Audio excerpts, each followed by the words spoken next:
practice success before you're successful. One of the stories, and I know Peter remembers it, before I had any money, I used to go to the Rolls Royce dealers and sit in the cars and smell the leather, touch the leather, okay?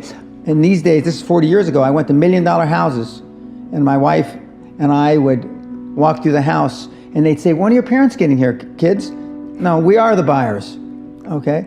And to get used to it, and that's the reason the castle is so effective. And the reason I stopped giving outside seminars is that the success rate is almost 5 times greater going to the castle, having a butler wait on you, dressing, thinking more of yourself, because self-esteem is the key to high performance. If we feel good about ourselves and we hang around with people, the average of the 5 people that we are mostly around is who we turn out to be. You went to Harvard and you dropped out. Have you ever thought how your life could be better off if you had gotten your Harvard degree? Well, I'm a weird dropout because I take college courses all the time. I love learning company courses and things, so I loved being a student. And there were smart people around, and you know, they fed you and they gave you these nice grades that made you feel smart. So I feel it was unfortunate that I didn't get to stay there, but I don't think I missed any knowledge because, you know, whatever I needed to learn, I was still in a learning mode. Warren Buffett and Bill Gates simultaneously said one word: focus. That's it, focus. And in the many years that I was 100% focused, and I created a lot of wealth for myself, I only thought about one thing, and that was it. And I'm not saying that it's easy, because if it were easy, there'd be like a QLA shop on every corner like Starbucks.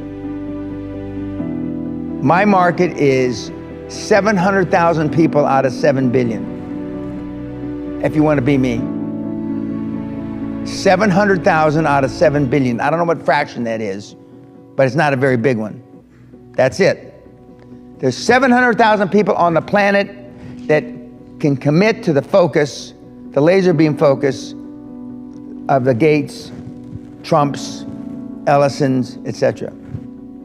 If you want to create generational wealth, generational wealth is wealth that you make in 20 to 25 years, because depending on where you Google it, a generation is either 20 to 25 years. We do that, and I've taught, and I did it myself, how to do it in 4 to 7 years. And and virtually throwing everything that you've learned or read out the window.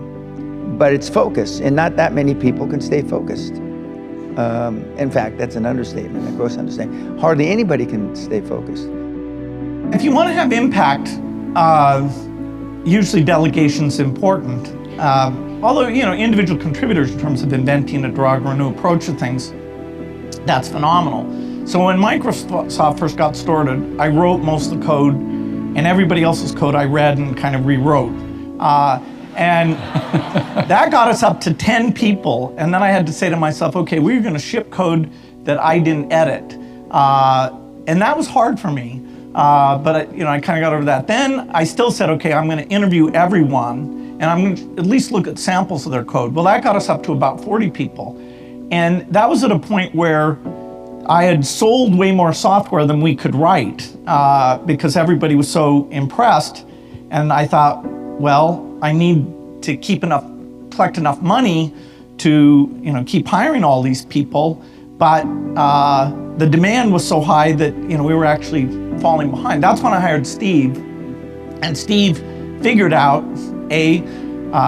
how to control what promises I made to people, and B, how to hire lots of people, and really good people, and create organizations and teams. So I delegated to Steve that, and he was constantly saying to me, okay, we're going to hire programmers that you've never met. And I'd say, no, we're not. And then he would show me numerically that the constraint wasn't going to work. So then I said, okay, then I would, know all the managers of the people. And so over time, and of course, I could say the quality per person was falling monotonically, according to me. But large problems, if you want to, write the most popular office productivity software, that one person absolutely can't do that. You can write pretty code. So everyone has to decide what scale of organization they want to work in. Eventually, my role was very much as a leader and a reviewer of managers, but the top people, and I hired some super experienced people, I would make sure they were pursuing a common vision and they were well coordinated. But in terms of a lot of management stuff, they were way better than I was. Now I had to have the framework to know what mix of skills that we needed and when they were working well enough together. But a lot of my value added was picking, say, to do graphics user interface or to do an integrated office type thing, or to go global and not use agents, to have Microsoft be present all over the world. And so yeah, picking what you're good at and how you find the other people to fill in those things, that's super important. And most founders aren't able to scale that up and kind of give up the hands-on things that they used to get a lot of pleasure and comfort from. Unless we build the right foundation, the house will be wobbly, and it'll be, we got to build the right foundation.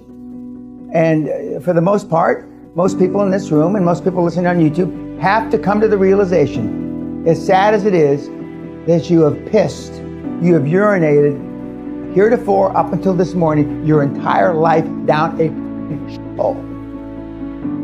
Very simple. That's it. If you want to create massive wealth. If you just want to be a happy, slappy housewife from Dundee, or a happy, slappy bimbo from Toronto, or a happy, slappy guy who goes to the Little League games in Mesa, Arizona, then that's okay. But if you want to create some money, and money's not everything, but if you don't think money can buy happiness, you don't know where to shop. You can get money and then go save the world. You can get money and save the forests in Brazil. You make money and go save global warming, which I don't believe in. You can, and save the kids in Biafra and all that shit. But without money, you can't save a thing. Don't you understand? Don't the idiots on YouTube understand that? Until you make some shekels. Until you make some coin. You can't help anybody. Because if love got the job done, you wouldn't all be f***ed up. I tell people, one of the things that you need to do, and I'm stealing my thunder, is you need to be more selfish. Me? You, as an individual. Jesus, all right. I'm not being selfish enough. No, nobody is. Okay. Because you can't love somebody or love what you're doing unless you love yourself. And most people, and I've got a whole section on this, when they look in the mirror, Brian, they don't like what they see. I'm bald, I'm too wrinkled, my tits are too small, my tits are too big, my ass is too, I've got, what do you call it when you got acne, I've got this, my shoulders aren't wide enough, but many people don't like what they see when they look in the mirror. So you get them to be more selfish and to like themselves more. Yeah. No, love. We don't want life. Love. Love. But does that look like your group? No. It doesn't look like your group. In no way, shape, manner, or form. Maybe if we had a bunch of bunny rabbits running there,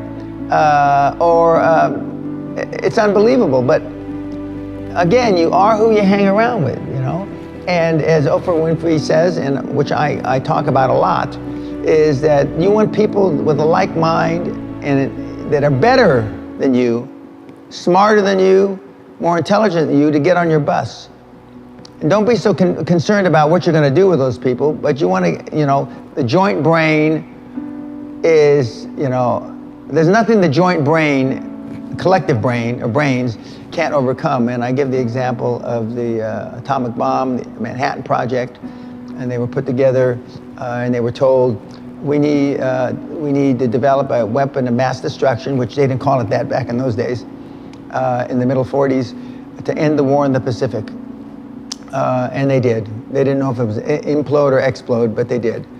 But If your team doesn't look like that, then you should, I won't say you should give serious thought, you should just change.